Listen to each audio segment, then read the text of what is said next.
We need more games like Firewatch. Basic adventure / walking simulator games are most of the time good. Games like Gone Home, Life is Strange, Journey, What Remains of Edith Finch are some good examples of great games. There's something in my opinion that sets Firewatch apart from them. I'll go over why in full detail. But first, like we usually do with my analysis videos, I'll go over a no spoilers review and then we'll get into specific topics. Firewatch is honestly one of the best games I've ever played, and it is among my favorites. It's a shame that it's such a short one. Well, that depends on how much time it takes you to navigate the map and how much time you spend appreciating the landscape. The story is fantastic, the characters are all well written, and they actually feel like real people. Talking to your partner on the other side of the radio while you explore the beautifully crafted forest is an amazing and unforgettable experience that I think everyone who's into walking simulators or single player story driven games should try. The amount of detail in this game is huge. There are so many little things here and there that are very interesting, and also there are a couple of small decisions that will reflect in your gameplay. For example, picking up an object and bringing it up with you, it will appear in your tower the next day. Small things like that make the game super enjoyable. There are some notes and a particular mixtape that you can find that add a little bit of extra context to the story. The soundtrack is fantastic, the art is great, and it's an amazing game to say the least. I have to say that the story starts innocently enough, well, not innocently enough, real enough, but there's a mysterious and kind of dark twist, which I was not expecting at all. It really caught me by surprise. Some people complain about the ending, which is totally understandable, but I wouldn't use it as an argument against this game. I get why the developers did that. Also, there is a lot of room for discussion, which we'll dive into after this short review. Well, this concludes the small and general spoiler-free review. If I had to give it a score, which I don't really like to, I'll give it a 9.5 out of 10, probably. But from now on, I'll dive into specific points and aspects of this game. I highly recommend you play this game without knowing anything about the story. Anything but the basic stuff. This is a fantastic game, and this video will be here after you finish it. Okay, now that everyone has been warned, let's jump into specifics about this masterpiece. The characters and the story. Firewatch sets up a much grounded story and very human and relatable characters right from the beginning. We are presented with a brief introduction, a pretty looking background with simple white text that tells us a bit about Henry, his life, and the people around him. We get to make some choices, which dogs should we adopt, should we go out or not, basic things like that many people face in their everyday lives, you know, basic stuff. We not only learn about our character but also what kind of person he is. We get a brief cinematic piece showing him going to where the game takes place, and it's a pretty mix of the dark but good looking and simple briefing section to a minimalistic but gorgeous pastelish nature area. Henry is just your average guy, really. He may have done a thing or two, but overall he's just like you and me. We are told that he is to some degree running away from his problems. His wife has a mental health problem, she has a progressive dementia, and she's staying with her parents, and well, Henry is here in the wilderness instead of there with her. We may be quick to judge him. Man, he should be with her, what an awful thing to do, or hey, that sounds reasonable, it is also hard for her loved ones and the guy just needs some fresh air. Doesn't matter which side you take, you know, he needs to breathe a little bit. But what would you have done? We get to choose a little bit here and there, and that just sinks us in the problem and helps us understand it and to a certain degree be part of it. Anyhow, we are there in the Wyoming wilderness, and as soon as we start hearing Henry's voice, we realize he's just a guy, not a superhero or over-the-top person, not pretentious and not an edgy teenager, but just a guy. And as soon as we hear Delilah's voice, she's genuinely appealing. They'll be talking a lot and she sounds nice. Why not talk with her, get to know her? It is instantly interesting, at least it was to me. I want to know more about her. Is she also running from something? What's she like? How old is she? I don't know. Henry and Delilah are two adults that can develop a somewhat strong connection towards the middle of the game, if you so choose it. They probably have experienced more things than you and me. They probably know more about life, but they act like any other person. They talk like any other person. The interactions are organic, natural between the two, and you can choose to be cold with her, you can choose to be a little secretive about your wife, Julia, or you can be an open book. It's up to you, and no matter which path you take, you're not going to change the world around you or the story or the character. You just present yourself as a different person to Delilah, and it is brilliant. Interactions with these two are great, like I said before, and you never even meet her or other characters. Other games can even come close to achieving this, and Firewatch does this fantastically. The voice actors did a fantastic job. Both Rich Sommer as Henry and Cissy Jones as Delilah are incredible, especially Delilah in my opinion. Once you progress through the story and the dark twist of the stalker comes in, and you can detect some things in her voice, you know, how Delilah gets frustrated, or how she's dismissive sometimes, or how she can be very secretive. Throughout the game, you are as intrigued as Henry is. You're both going like, what the hell is going on? And you may think, can I trust her? Is she telling me the truth? They've been talking for months, even though the player, have been talking with her for just a couple of hours. The writers and voice actors make a great job at making you feel like it has been months, like your relationship has grown. So intense moments like when you discover the camp or when your tower gets attacked, the characters and the atmosphere shine. Sometimes Delilah makes some questionable decisions. How does she not know about Wapiti Station? Why does she make you chase your radio to the other side of the map? How does she place that? During the night, with all the bears and animals crawling around and the darkness and the high mountains, hiking is dangerous at night. Why didn't she tell you about Ned, about the cave?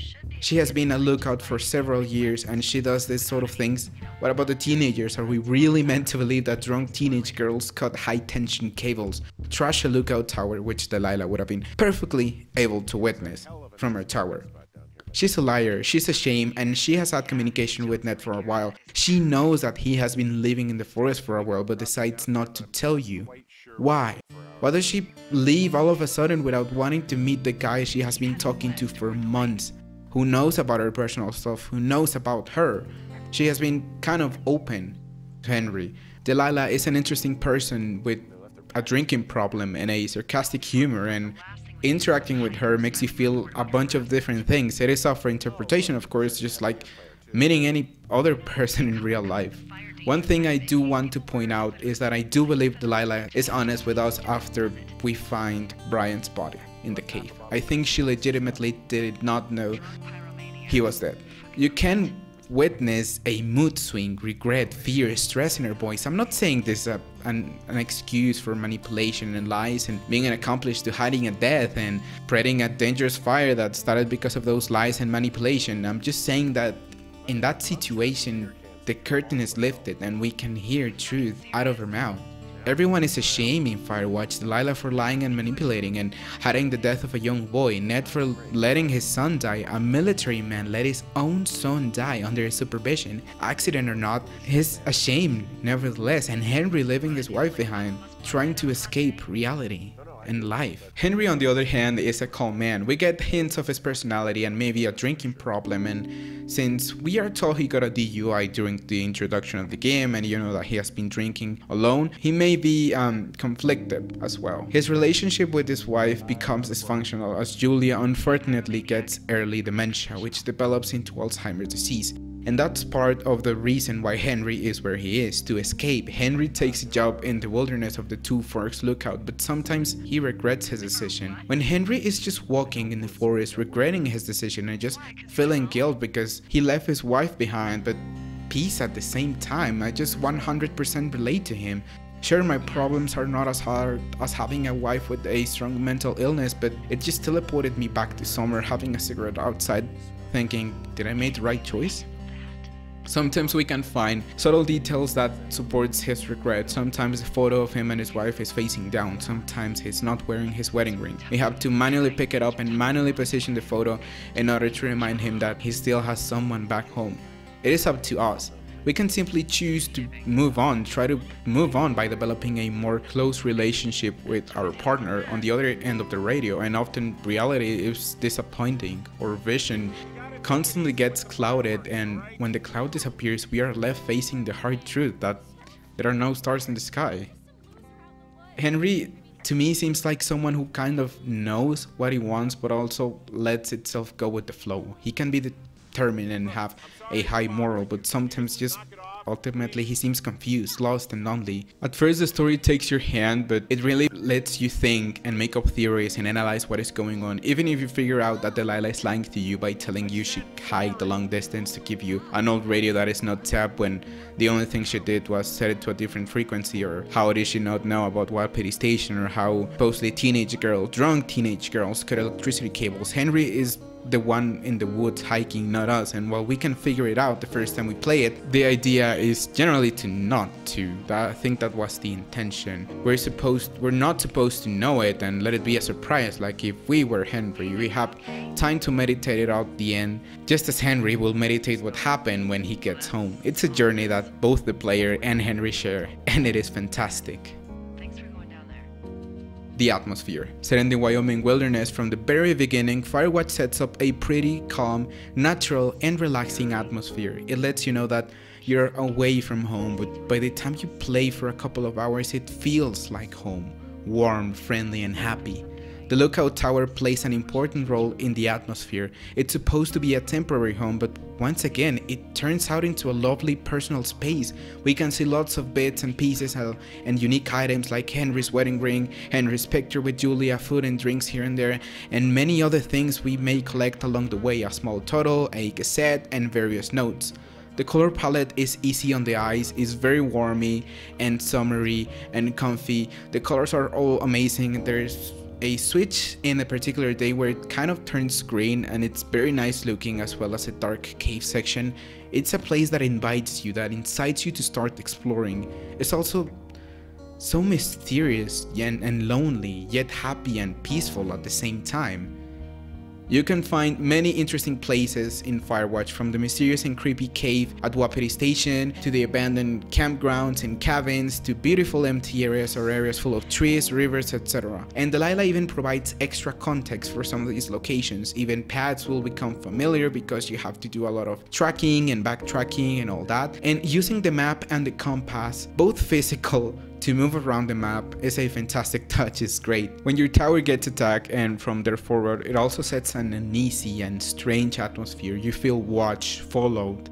Sequences where Henry is walking through some open areas, if we stop, sometimes we can hear Ned stalking us, because Ned is running around doing tasks for Delilah, of course, like putting the radio in the cache box for Henry to grab, or other times where we have to investigate Wapiti or the cave or find Ned's hideout, or when we find the girls tear down camp, and finally when we are hiking back to the extraction point at the end of the game, where there's dust and thick air and awkward conversation between Henry and Delilah. The atmosphere plays a nice role. Those moments are very, not tense, but very unsettling. At the end, the music, the visuals, the dialogue, everything mixes up nicely to create a memorable and lovely experience. The soundtrack is absolutely fantastic, and also one of my all-time favorite soundtracks of any video game. The mountain-style guitar with quiet and peaceful riffs and the sub-tension music plays a massive role, and it's great. The ending. Now, what I love about Firewatch's ending is that once you think about it, while not the best or what people was expecting, it works, and it's good. We have to remember that Firewatch tells a grounded, real life-like story, not some fantasy cliche stuff you find in most games. Nothing wrong with that. But there is a lot of room for discussion, as well as a lot of evidence that I've talked briefly in the last point, to explain the events of the game.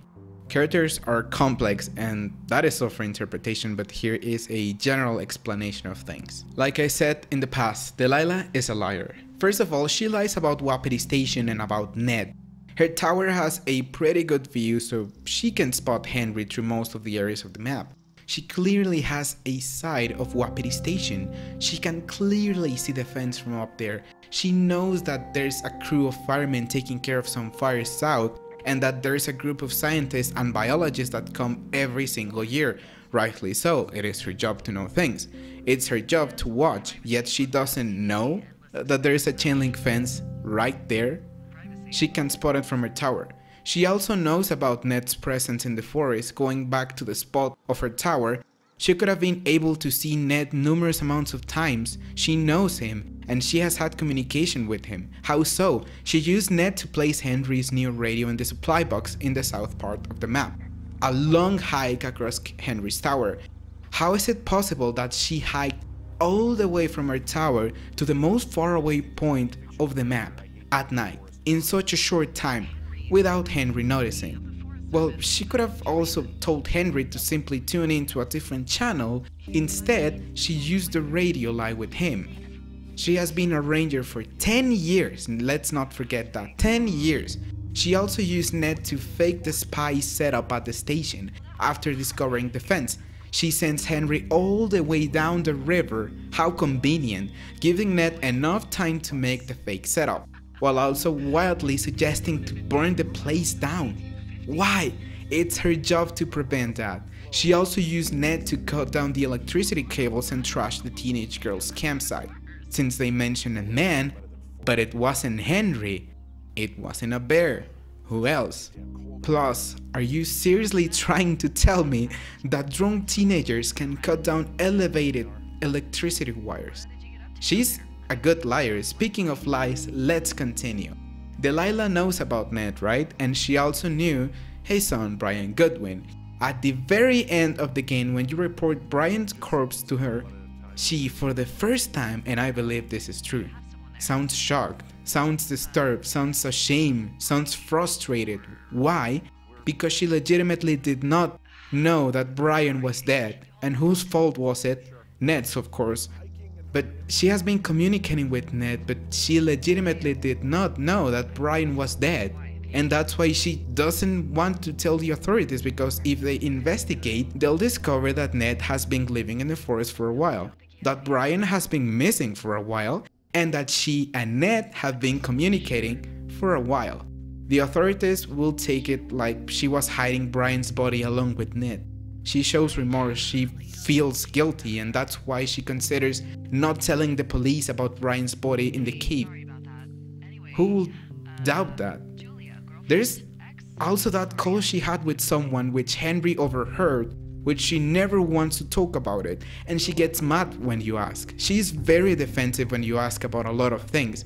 If they find Ned, they're going to arrest him. Henry also has proof that he was attacked by Ned, making him a violent person, and they will both testify about Delilah's involvement. If Henry didn't figure out the whole thing, some policemen will. The conclusion. So the main reason why I think we need more games like Firewatch is because of how mature it is in a certain way. The characters are great dialogue, great voice acting, great storytelling, great atmosphere. It represents real world problems and people like it's nobody's business. It does a great job at doing it so. I know people who are not into video games but have enjoyed Firewatch because of how good it is. The ending to me is not problematic. This game is trying to depict a situation and a story as realistically as possible. To me, as I explained in my ending section, that's what was going to happen. There are no conspiracy theories or aliens or strange scientists or Area 51 like complex, just lies.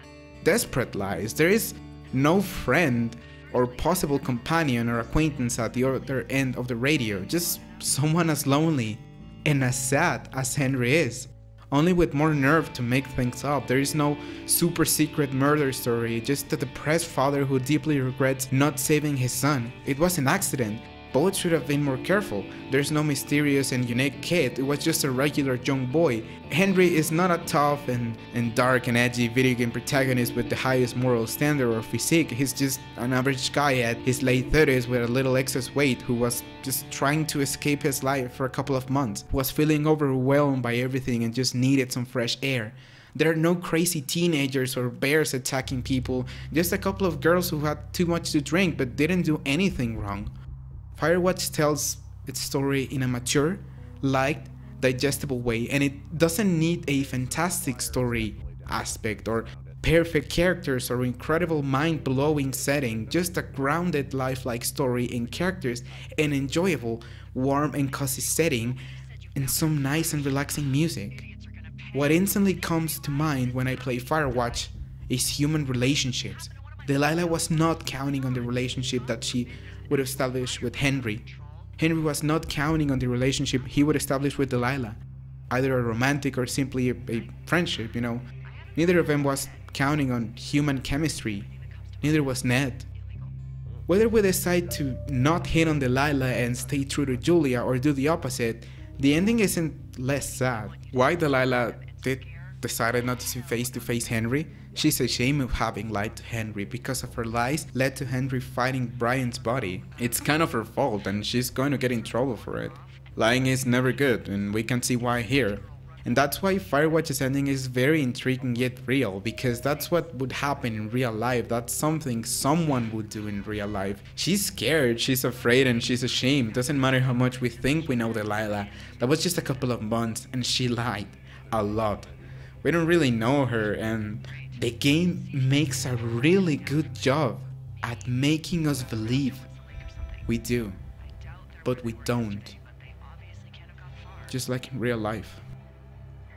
The ending of Gone Home is also very similar to Firewatch's ending in a way that it's very grounded. The so pursued truth is just something that will happen in real life. Again, the reason why I think people got mad with the ending of Firewatch is because in Firewatch you're talking with Dee, you develop a relationship with her, you either like her or dislike her, doesn't matter, but you're curious about the person on the other side of the radio who you're spending months and a lot of time with, especially with this such realistic and great voice acting. You care, you want to know, and that's why it felt weird not to see her at the end. Another thing I want to point out when it comes to the story is the subtle role that alcohol plays in Firewatch. Henry has had a DUI in the past, him and his wife drink very often, so does Delilah. She has an alcohol problem when she wakes Henry in the middle of the night, drunk. She also has a bottle of tequila on her desk, nothing wrong with that, I guess, a drinker too. Every now and then, never kill anyone, but she does get drunk on the job very often. And also the whiskey bottle that Henry takes from the lake that opens up a dialogue between Henry and Delilah about how they like it, you know, how he should put it in the river and come grab it later at night when it's cold. Alcohol plays a subtle but very cool role in the story. Games that resemble Firewatch that come to mind are Gone Home, Life is Strange, What Remains of Edith Finch, Tacoma, Oxenfree, and maybe Kentucky Route Zero, although I have yet to play the last one. But none of them work as Firewatch works for me. Gone Home may be the closest when it comes to telling a grounded, lifelike story, but I didn't like that one if I'm particularly honest. There is no game quite like Firewatch to me. Even though these resemble Firewatch, none of them can take its spot or come even close to it. That's why Firewatch is great in my opinion, and that's why I think we need more games like Firewatch. Anyways guys, that's going to be it for this particular video. I hope you enjoy it. Let's have a discussion in the comment section below. I'm Dead Fox, and I hope you have a wonderful day. I didn't do anything to them, but it looks like someone had it out for them. Then why do they think it's you? Fuck, I don't know. Huh. Hey, I don't. I believe you. Come on, Henry. All right.